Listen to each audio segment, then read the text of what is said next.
Era uma vez um vilarejo chamado Itapó. Itapó pertencia à cidade de Pacatuba, aqui mesmo no Ceará.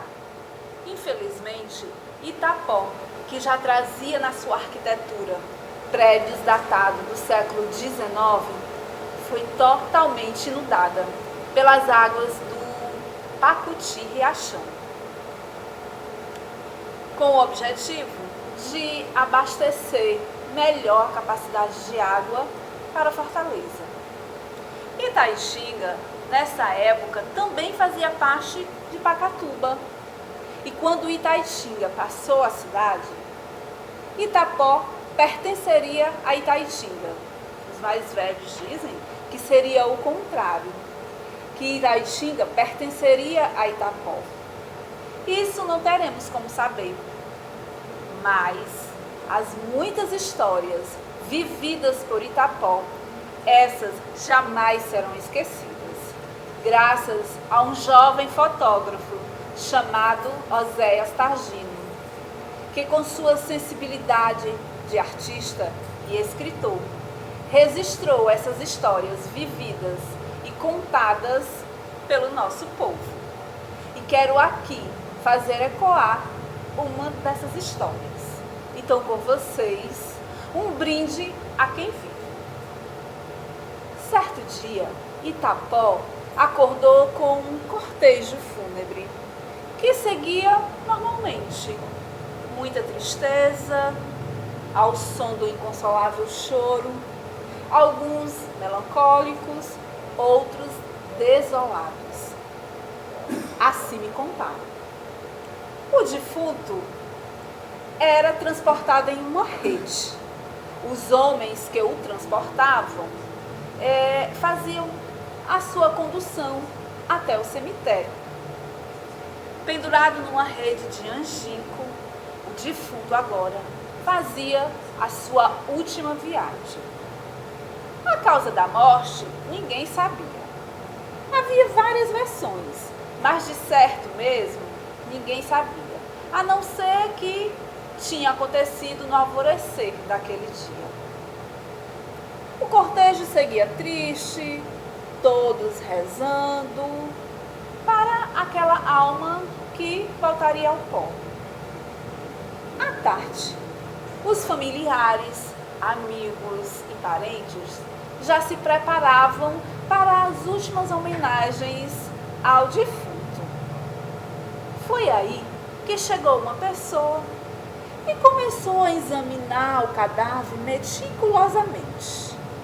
Observando, ele falou: estranho, nunca vi cadáver sem o menor sinal de palidez. E ainda por cima, quente.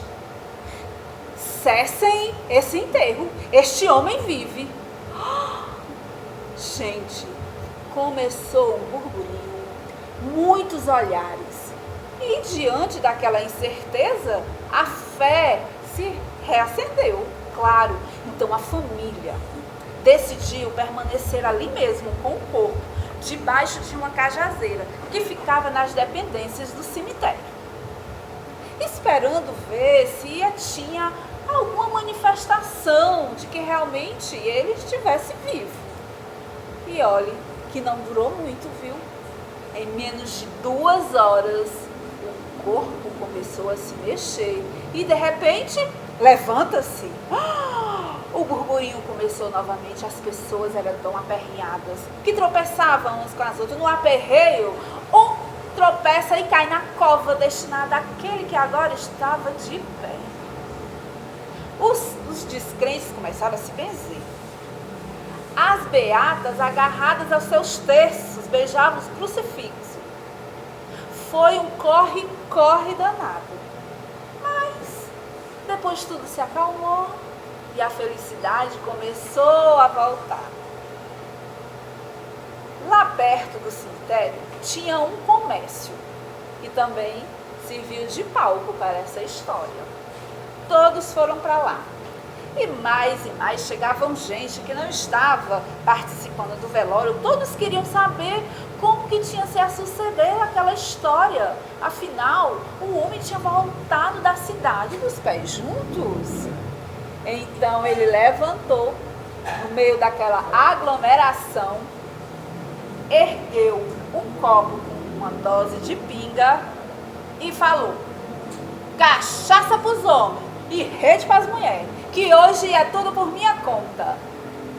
E aí a alegria começou. Um se animou logo e gritou: então, um brinde ao Fina e viva aquele que vive! E todos gritaram: viva! Aquele dia, o comércio teve o seu dia atípico, porque vinha gente de todos os cantos de Itapó. A história se espalhou como fogo em palha seca. Mas também era de se esperar. Como viver uma história tão atípica como essa? Foi regada toda essa história a muitas pingas e muitas prosas.